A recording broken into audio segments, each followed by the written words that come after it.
حضور مستورات کی طرف سے ایک اور سوال آیا ہے. جی فرمائیں. اگر اللہ تعالیٰ حضرت عیسیٰ علیہ السلام کو بغیر باپ کے پیدا کر سکتا ہے تو پھر وہ انہیں آسمان پر بھی اٹھا سکتا ہے. بالکل ٹھیک ہے, اٹھا سکتا ہے, لیکن یہ نہیں ہو سکتا کہ اٹھا اور بتا ہی نہ کسی کو. ہم تو یہی تو پوچھتے ہیں کہ اٹھایا تو بتایا کیوں نہیں. اگر بغیر باپ کے پیدا کر سکتا ہے تو حضرت عیسیٰ کو نہیں باقیوں کو بھی اٹھا سکتا ہے. کیا شرط ہے کہ جس کو بغیر باپ کے پیدا کرے صرف اسی کو اٹھائے؟ اور کو بھی تو اٹھا سکتا ہے. اور ایلیا بغیر باپ کے پیدا نہیں ہوئے تھے اور ان کے آسمان پر اٹھائے جانے کا ذکر موجود ہے. اس لیے مولوی اس دلیل کو سب پر کیوں نہیں چسپاں کر دیتے؟ جو چاہے دعویٰ کرے میں آسمان پر چلا گیا ہوں, اگر کوئی دلیل کیا ہے وہ بغیر باپ کے پیدا کر سکتا ہے, آسمان پہ نہیں اٹھا سکتا. یہ تو کوئی دلیل نہیں. دلیل تب بنے گی جتنا عجیب واقعہ ہو اتنی پختہ شہادت ضروری ہے. یہ لازمہ ہے, ایک قاعدہ کلیہ ہے انسانی زندگی میں. اگر معمولی سی میں خبر دوں کسی کو تو وہ مان جائے گا, اس کو فرق ہی نہیں پڑتا. اگر میں ایسی بات کہہ دوں کہ میں جا رہا تھا تو کھمبا گھوڑا بن گیا تو وہ نہیں مانے گا, وہ کہہ رہے ہیں یہ کیسی لگو بات کر رہے ہو, ثبوت دو. میں کہہ دوں کہ اگر بن باپ کے پیدا کر سکتا ہے تو کھمبے کو گھوڑا نہیں بنا سکتا, کیا جواب دیں گے مولوی صاحب؟ اگر وہ مولوی ہو تو بنا سکتا ہے, مگر جتنا عجیب واقعہ اتنا بڑا ثبوت. بس قرآن کریم نے یہ ثبوت کیوں نہیں پیش کیا, ذکر کیوں نہیں کیا کہ حضرت عیسیٰ علیہ السلام کو اللہ تعالیٰ زندہ آسمان پر اٹھا کر لے گیا اور ابھی تک وہ آسمان پر زندہ بیٹھے ہوئے ہیں. اگر یہ کہا تو دوسری جگہ موت کا اعلان کیوں کر دیا ساتھ ہی؟ اور اتنا واضح اعلان کہ کوئی آدمی معمولی شعور بھی رکھتا ہو تو اس سے آنکھیں بند نہیں کر سکتا سوائے تعصب کے. تعصب کی پٹی باندھنے تو ہر چیز سے انکار ہو سکتا ہے. میں صرف 2 آیتیں اس مضمون کی آپ کے سامنے رکھ دیتا ہوں تاکہ یہ قصہ پاک ہو. پہلی آیت ہے حضرت عیسیٰ علیہ السلام کے متعلق. اللہ تعالیٰ فرماتا ہے وَمَا الْمَسِيحُ ابْنُ مَرْيَمَ إِلَّا رَسُولٌ قَدْ خَلَتْ مِنْ قَبْلِهِ الرُّسُلُ وَأُمُّهُ صِدِّيقَةٌ كَانَا يَأْكُلَانِ الطَّعَامَ. مسیح ابن مریم ایک رسول کے سوا کچھ نہیں تھے. مل مسیح ابن مریم الا رسول. اور آپ سے پہلے تمام رسول گزر چکے ہیں, ایک بھی نہیں رہا. جب آپ یہ اعلان سنتے ہیں تو اس کو کس چیز کی دلیل سمجھتے ہیں؟ کیونکہ آپ رسول تھے اور آپ سے پہلے سارے رسول گزر چکے ہیں, اس لیے یہ نہیں گزرے گا. اگر کوئی یہ نتیجہ نکالے تو بڑی بے وقوفی ہوگی. یہ محاورہ تو ہر زبان میں ہے, وہ انسانی تو ہے اور ہر انسان سے غلطی ہو جاتی ہے. اگر یہ کہا جائے تو نتیجہ نکلے گا اس سے بھی غلطی ہوئی ہے. بس یہ قاعدہ کلیہ جب بیان فرمایا کہ دیکھو مسیح کو رسول سے اوپر کا درجہ نہ دینا, وہ ایک رسول ہی تو تھا اور اس سے پہلے تمام رسول گزر چکے ہیں. تو اس کا ایک ہی نتیجہ نکلتا ہے کہ عیسیٰ علیہ السلام فوت ہو گئے. لیکن جو شک کرتے ہیں ان کے شک کو توڑنے کے لیے قرآن کریم اس مضمون کو اور آگے بڑھاتا ہے. اسی آیت میں فرماتا ہے وَأُمُّهُ صِدِّيقَةٌ, اس کی ماں پاک باز عورت تھی, سچی تھی. کَانَا يَأْكُلَانِ الطَّعَامَ, یہ دونوں ماں اور بیٹا کسی بعید زمانے میں کھانا کھایا کرتے تھے. اب ہر صحیح شعور آدمی کو فوراً سمجھ آ جائے گی کہ کیا حکمت ہے اس میں. ماں کا ذکر چھیڑ کے باپ بیٹے کا ذکر ختم ہو گیا بظاہر. جب اس کی وفات کا ذکر فرمایا ماں کی تو اس طرح فرمایا کہ مدت ہوئی وہ کھانا چھوڑ بیٹھی ہے اور ساتھ مسیح بھی کھانا چھوڑ بیٹھا ہے. دونوں کبھی کسی زمانے میں کھانا کھایا کرتے تھے, اب نہیں کھاتے. تو قد خلت کا مضمون خوب کھل گیا اور واضح ہو گیا. اگر کوئی آپ کو یہ کہے کہ عیسیٰ سے پہلے کہا ہے, عیسیٰ کو نہیں شامل کیا, ہم نہیں مانتے, تو میں اس سے عرض کروں گا کہ جناب قرآن کریم جب کسی بات کا فیصلہ کر لے تو اس کو کوئی طاقت دنیا کی شکست نہیں دے سکتی. جو بات ثابت کرنا چاہے کر کے دکھائے گا. اب ایک اور آیت بالکل اسی شکل کی حضرت اقدس محمد رسول اللہ صلی اللہ علیہ وسلم کے متعلق بھی ملتی. فرمایا وما محمد الا رسول قد خلت من قبل الرسل. محمد بھی جتنا بلند مرتبہ ہو پھر بھی ایک رسول ہی تو ہے، اور آپ سے پہلے تمام رسول گزر چکے. اب بتائیے عیسیٰ کو پہلے مانیں گے کہ نہیں؟ عیسیٰ پہلے تھے کہ نہیں؟ رسول تھے کہ نہیں؟ اگر تھے تو اس آیت کو کہاں لے جائیں گے جو کہتی ہے ما محمد و ما محمد الا رسول قد خلت من قبل الرسل.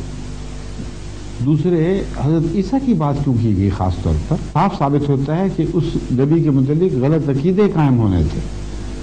اس کو زندہ آسمان پر شمار کیا جانا تھا. اس کی تردید کے طور پر اللہ تعالیٰ نے یہ آیتوں کو جوڑا رکھ دیا جن کے بیچ میں عیسیٰ علیہ السلام ایسے پھنسے ہیں کہ زندہ بچ ہی نہیں سکتے. بس عام نبیوں کی طرف فوت ہو گئے، صلیب پر نہیں مرے، یہ تو شک کی بات ہی کوئی نہیں. بچے، ہجرت فرمائی، باقی نبیوں کی طرح اپنے پیغام کو مکمل کیا. 2 ٹرائب جو اسرائیل کے تھے اس وقت جوڈیا میں اور فلسطین میں، ان تک بات پہنچا کر اگر آپ آسمان پر چڑھ جاتے تو نبوت پوری ہی نہ ہوتی، کیونکہ 12 قبیلے تھے جن کی طرف بھیجے گئے تھے. اسی لیے حضرت عیسیٰ علیہ السلام نے خود پیشگوئی فرمائی کہ میں تمہیں چھوڑ کر بنی اسرائیل کی گم شدہ بھیڑوں کی طرف جاؤں گا. فرمایا shape of the house of Israel, the last shape of the house of Israel, یہ الفاظ ہے. تو جہاں لاسٹ شیپ گئی وہیں جانا چاہیے تھا، آسمان پہ تو نہیں چڑھ گئی تھی بھیڑیں. اس لیے حضرت عیسیٰ علیہ السلام کے وصال کا معاملہ قرآن کریم طے کر بیٹھا ہے. بس جب ایک شخص فوت ہو جائے اور اس کے آنے کی بات کی جائے تو ہمیشہ مانوی طور پر پوری ہوتی ہے، مثال ہوتی. یہی مضمون حضرت عیسیٰ علیہ السلام ہی کے وقت میں اٹھایا گیا اور حضرت عیسیٰ علیہ السلام فیصلہ دے بیٹھے ہیں. ایلیا نبی کا میں نے ابھی آپ کو بتایا تھا، ایلیا نبی کے متعلق بھی بائبل میں یہی عقیدہ درج ہے کہ وہ ایک آگ کی رتھ پر بیٹھ کر آسمان پہ چڑھ گئے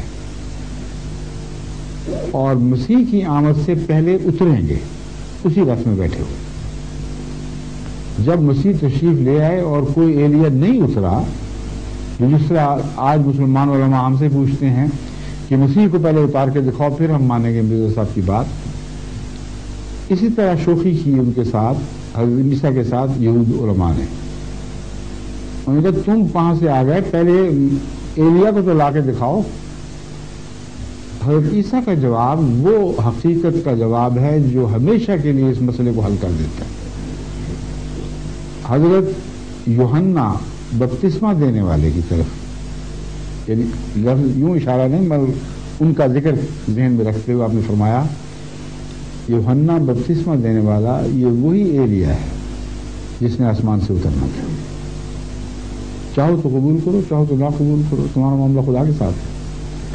بس آسمان سے جب اترتے ہیں لوگ اس طرح اترا کرتے ہیں، زمین سے پیدا ہوتے ہیں، پرانے بزرگوں کی خوبیوں پر، ان کے اخلاق پر یا ان جیسے مسائل لے کر آتے ہیں، ان جیسے مسائل کا حل لے کر آتے ہیں.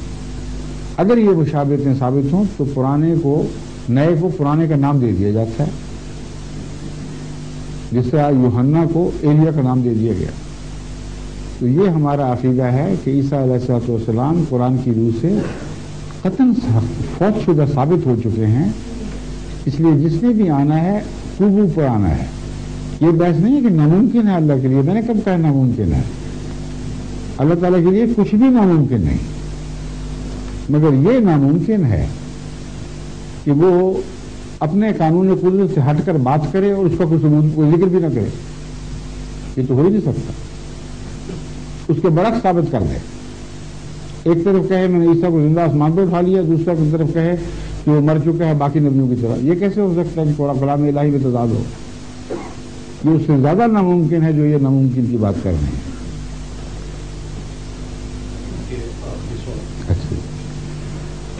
اب آپ کے پروگرام کے مطابق یہاں آپ نے بیتوں کا ذکر کیا ہے، کسی صاحب نے خواہش ظاہر فرمائی ہے یا آپ اعلان کرنا چاہتے ہیں؟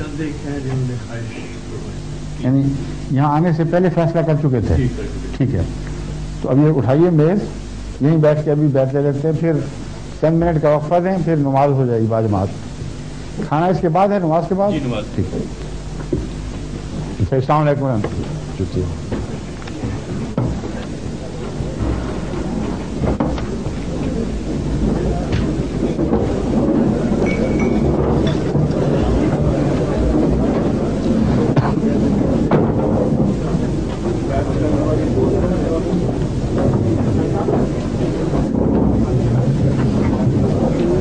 کیا حال ہے؟ ٹھیک ہے،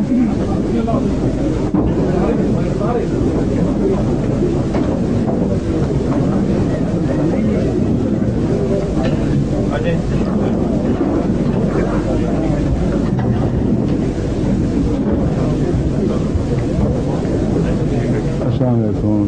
کیا حال ہے؟ ٹھیک ہے، ماشاء اللہ۔ آپ نے فیصلہ کر لیا؟ الحمدللہ، اللہ آپ کو مزید شرف عطا فرمائے، بہت صحیح فیصلہ فرمایا۔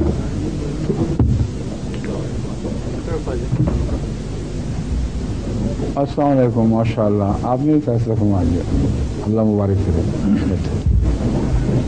اب قریب آ جائیں، وہ یہی ہے نا؟ آئیے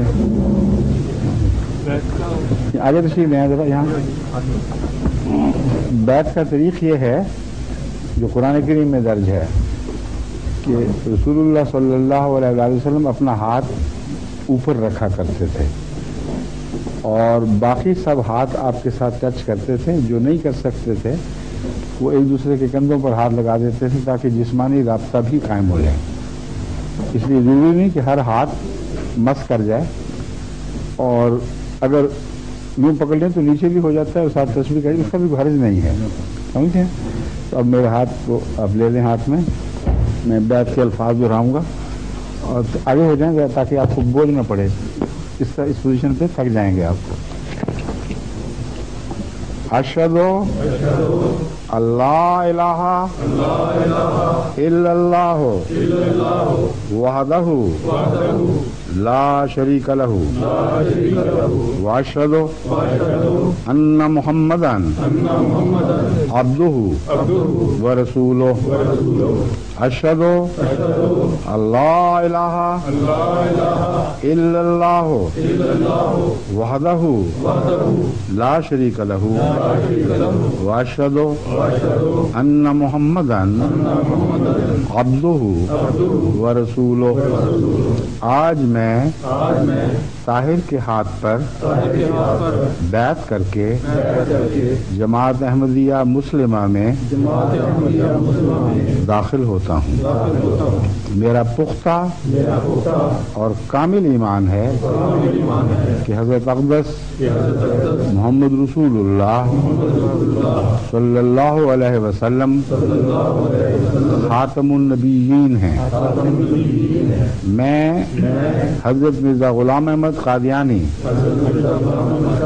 علیہ السلام کو وہی امام مہدی اور مسیح موعود تسلیم کرتا ہوں جس کی خوشخبری حضرت اقدس محمد رسول اللہ صلی اللہ علیہ وسلم نے عطا فرمائی تھی۔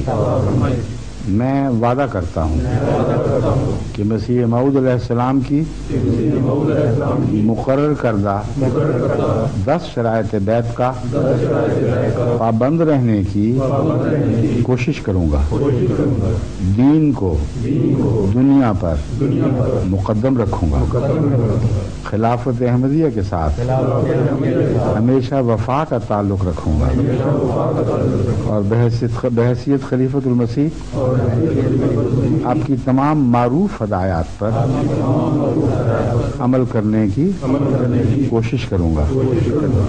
استغفرullah ربی من کل ذنب واتوب الیہ استغفرullah ربی من کل ذنب واتوب الیہ استغفرullah ربی من کل ذنب واتوب الیہ رب انی ظلمت نفسی واعترفت بذنبی فاغفر لی ذنوبی فإنه لا یغفر الذنوب الا انت اے میرے رب میں نے اپنی جان پر ظلم کیا اور میں اپنے گناہوں کا اقرار کرتا ہوں تو میرے گناہ بخش تو میرے گناہ بخش تو میرے گناہ بخش تیرے سوا کوئی بخشنے والا نہیں آمین آئیے دعا میں شامل ہو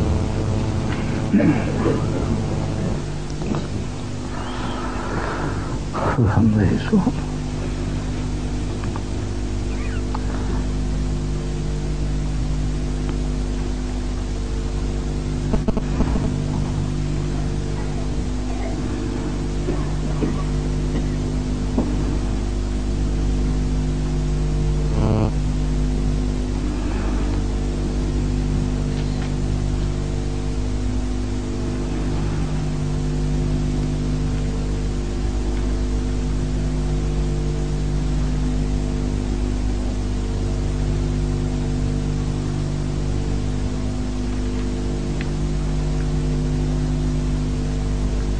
آمین